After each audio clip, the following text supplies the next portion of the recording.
shaking your head, Eagles Hall of Famer? I think out of all these different moves, CJ and I think Slay is the big moves that we need, right? Got to find a way to replace the cornerback, right, obviously. But then I think it's CJ. CJ is like our heartbeat of this team. That's what I call him. When I see him, I say, what's up, heartbeat? Because he is that emotional leader. Yeah. Right? Everybody has a guy like that on the team. Sometimes it's the linebacker. Sometimes that scary DN. Yeah. And sometimes it's a safety. And for us, it's the safety. When you got a guy that's super vocal all day, all night, screaming, yelling, bringing that energy. Some guys may play well, but some guys might need somebody to uplift them, motivate them, give them some energy. He's that guy. When we lost him a couple years ago, you seen the difference. You didn't see that attitude. You ain't see that aggressiveness. You ain't see that Philadelphia football. You ain't see it. Yeah. Now he's gone. I don't know, because he makes everybody, holds everybody accountable. You need players like that. So I'm sure Howie has something up his sleeve. He's doing something, but we gonna need to replace that. Gigantic loss. Chauncey Gardner-Johnson, gigantic loss. CJ like that. I got to be worried about the Eagles defensively right now, because what I call him an enforcer. I don't know Chauncey Gardner-Johnson off the field, but every team on the field, you need a bad dude. Yeah. Like a dude who, at any point in time, he might get thrown out the game. Get in a fight. He might get thrown out the game, and that's just got to be okay. And Chauncey Gardner-Johnson, he is that dude. Every team has him. The Eagles don't have that at linebacker. Zach Bond is a really good player, but Zach Bond is not an enforcer. Right now, you got defensive linemen, and Jalen Carter, he's obviously materializing into that enforcer. But Chauncey Gardner-Johnson in the back end, before Jalen Carter was ever drafted to the Philadelphia Eagles, was that enforcer, that bad dude, who ain't nobody gonna cheap shot somebody on our defense because Chauncey back there. So now you gotta replace Slay. You gotta replace Chauncey.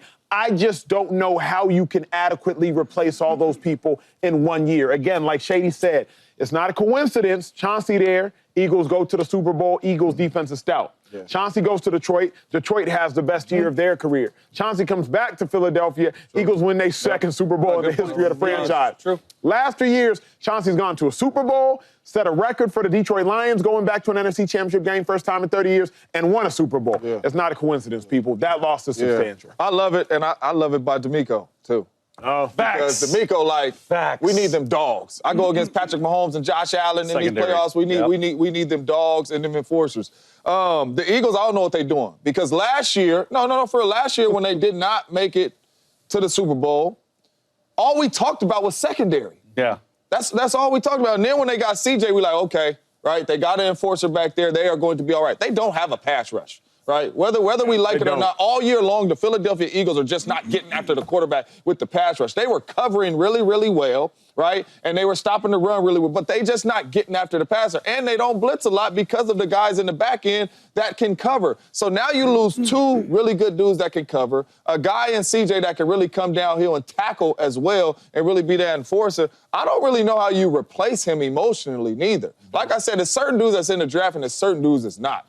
You cannot lose certain dudes like this off your football team when you just win a Super Bowl. This is a big loss. I don't know how they're going to replace him and where they're going. I think we're going to be sitting up here in the season saying that secondary is a problem for the Philadelphia Eagles. It's March 11th. Yeah. I don't have my watch on today, but I'm looking at my phone. 6 months from now, the season starts. 6 months almost to the day. And we're sitting up here like we're worried about the best team in football because of one player. Have we not learned, have we not learned to, in Howie we trust? Like Howie season, as Lane Johnson just tweeted it out. Like, it's one player. Listen, this screams to me, too, that there's something else going on behind the scenes. Howie's going to make another splash move. They're not going to just not replace C.J. Gardner-Johnson. Okay? And they brought over Kenyon Green, which is a former first-round pick. This tells me that they're also probably going to lose Mekhi Becton. Because you don't trade for somebody without getting a piece in there. It's a plug-and-play guy, okay? So I just think we need to take a deep breath, relax. They still got Vic Fangio, still calling up those plays. I know you need an enforcer, but it's too early to react, in my opinion, to be, oh, we're so worried. Let's be real. Can the Eagles still win a Super Bowl without C.J. Gardner-Johnson? It's not just... Yes. Yes, they can, because the Philadelphia Eagles are built 1-53 unlike any team we have ever seen before. I just can't come out there and say that, because the thing is, in Howie we trust. Howie let CJ go the first time, and you saw what happened to the Eagles. Seen what happened. I We don't felt that. 1,000%. I think people take Chauncey Gardner-Johnson for granted. Number one, he's 27 years old. Like, still got all the years ahead of him. But two, Chase, you lose one player, and it can be a house of cards now defensively. So you don't trust Howie, is what you're saying? No, I do trust Howie, but Howie's human. The best team in football. Howie's human and can Do you make still mistakes. think they're the best team in football? I think they're the best offense in football. Do you still think they're the best team in football right now? Best offense? What? They were just number one in every category. Yes, and they lost their safety and they lost their corner. Right. And they lost the D tackle and they lost Sweat. There's and no way they're going to pay Milton Williams. I'm just saying, those are key dudes on your defense. Right. That's gone. Right.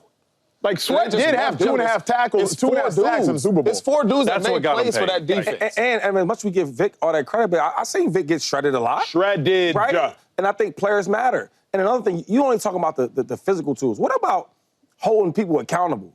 I feel like playing on really good teams and playing on great teams, that was the difference. It's having players that hold everybody accountable. I like that. Because if everybody's good, it's cool. But hold up, man. If we're going to be great, no. You're having a good job and you have a great job. Yeah. And I think CJ holds everybody accountable. When things ain't right, he calls them out. I'm just done freaking out about the Eagles because every time we freak out about them passing, oh my God, they lost these guys. Oh my God, Howie comes through and they end up the best team in football. Players cover that up, though. Players do cover that. I'm just saying, Players cover that. he's going to make another splash move. I'm just so sick and tired of, for me personally, like doubting the Eagles. Like, I'm not going to be worried about the Eagles. You're one of the best teams in football for the past 3 years. We're not doubting. We just I'm holding them accountable. Concerns. I mean, like you take away one of the. He's the quarterback of the defense. Yeah. Right. Yeah, You love to talk about how important the quarterback is, right? Yeah. Well, if you lose the quarterback of the defense, that's pretty important. Here's the other thing I'm thinking about now. This team is real young. Yeah. Real young. another thing. Real quick. Defensive line, Jalen Carter, Nolan Smith. Going to be a Isn't that second-year what you player, want? third-year player. I good, want a young and combination, good. but I need a combination. Zach Bond's Slay, 28. gone. Or 20. Yeah, but Zach Bond's been a starter for 1 year. And no controversy. Right. 1 year and just was balling the 1 whole year of a time. voice. Like, 1 year. Chauncey Gardner-Johnson, he's played at a high level about 5-6 years now. You know what I'm saying? Like, I want a combination of old and young. But this team is just young. Cooper DeJean, young. Quinyon Mitchell, young. The starting Sidney Brown supposed to start up for Chauncey, young. Jordan Davis, as it pertains to, like, legitimate leadership, young. Jalen Carter, legitimate let me ask leadership, you, because young. you guys, sorry for interrupting, because this just came to my head. Do you think that them losing C.J. Gardner-Johnson puts them back in the fold to bring Slay back for a leadership perspective? I know they're different positions, but from a leadership, going. no, he's not. He's still. official. They still. But own, I'm saying, like, they still own his rights. Like, does this make sense to bring Slay back now from a veteran leadership? Because that's what you're telling me you're missing. I think Howie is communicating to us. And remember, Howie said at the Combine, I'm going to make some moves that are going to make y'all fans scratch your head. Stick with me. So Howie already said he looked good. I'm blown away. Like, and I thought that I was surprised and shocked, but I guess it just keeps happening, right? I mean, for God's sakes, Daniel Jones is. Come on, bro. Are we serious here? This is the year of the BB. With the BB? Was it what, the BB? The bums and the backups. Seriously, like, if you'd have told me that Daniel Jones would be respect on his name a little bit. respect, weird. Why? A bum? What? was the Okay. first round pick. Is he good, Chase? What? What's up? Is he good? He act like he can't hear. I swear to you. I swear to you, Coleman was in my ear. I seriously. I swear. No.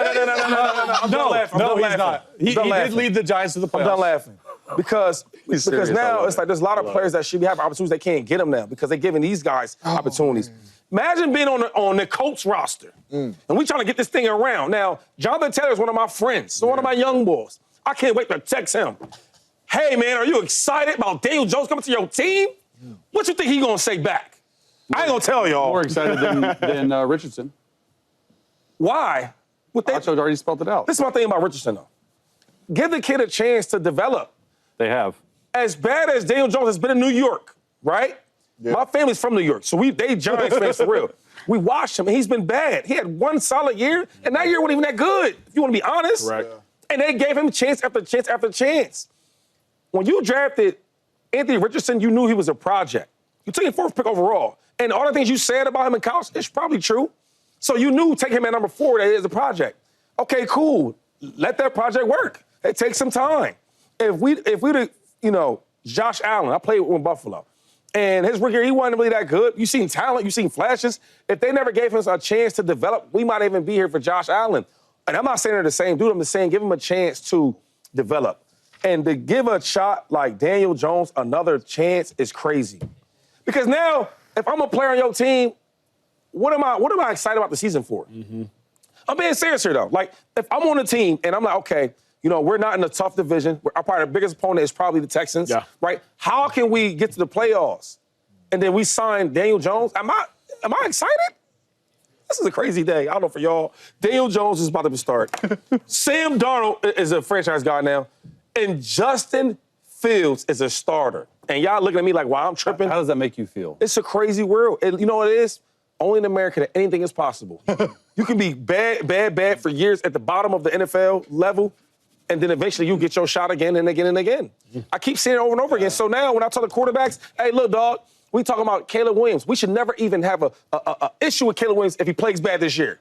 Because we seeing dudes that's worse than him get opportunities to be a starter. It's embarrassing to the NFL. For me, that stand out. One, when you give a guy a $14 million deal, up to $17 million in incentives, you're the starter.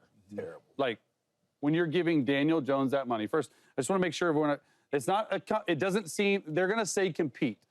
But if Daniel Jones is even an inkling better than Anthony Richardson, he will start. The second one, it's a head scratcher for me. Oh, well, it should be. No, it is. It is because a few reasons. Number one, the Colts and Chris Ballard, great dude, was with them in KC. He's the GM now in Indianapolis. They've had multiple experiences with multiple veteran backups through his tenure there. Carson Wentz, remember that? Phillip Rivers, remember that? Yeah, Joe Flacco, remember that?